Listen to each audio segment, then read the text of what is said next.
If you know anything about the legal system, you know it's made up of a lot of paperwork. And among those paperwork objects are what are known as motions. And these are requests of the court to file certain things in your case. And first of all, before you go before the court, you have to file what is known as a motion of appearance.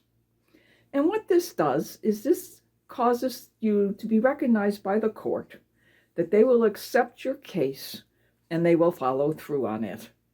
So you follow through by filling out a form known as an appearance form, and you submit it to the court. And from that point on, the court will now be responsible for your case. Now, in between the time you file your appearance and the time that the case is over, there are many different kinds of motions that you can file. But perhaps the most used case on the file is that of the continuation. Yes, you file the appearance, but then you procrastinate. You continue and continue and continue because you don't want to show up at the court date that was filed. Now let's fast forward that out of the legal system into our spiritual life. We all filed an appearance at our baptism, whether we did it as a child through our godparents or we did it on our own through our godparents as an adult. But at some point, we filed appearance with God. At our baptism, what we did was we asked God to be our Father, and He graciously accepted that. And by our baptism, we were free from our original sin, and we were gained the right to heaven. But since that, we have been filing continuations in our case. And those continuations are procrastinations to follow Him every day. Oh, we always make excuses. Oh, I can't pray today because I'm too busy. I got to take care of the kids, or I got to go shopping, or it's time for my entertainment, or some other reason. We're great at making excuses. Excuses why we can't just give God that 5 minutes that He asks of us.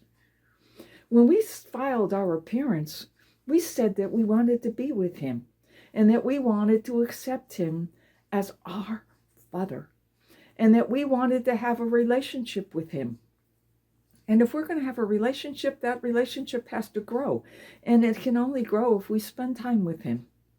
And the question is, how much time do I really spend with Him?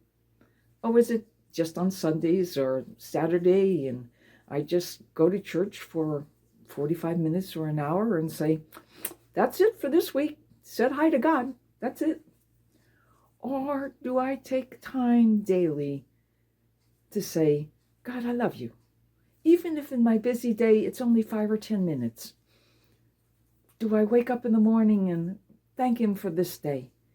Do I wake up in the morning and say, God, I offer you this day, on the altar of this day, all that I have and all that I am? It's an intention. And even though I cannot at every moment pay attention, specifically focused on this moment, I can make an intention that whatever I do in this day, I do out of love. And if every just so often I look and I see a bird or see a cloud or see a sun, I can say, thank you, God. As I sit down to eat, I thank you for this meal. As I see my husband or my children or whoever, I thank you for them. Love is a relationship, and it has to grow by being there.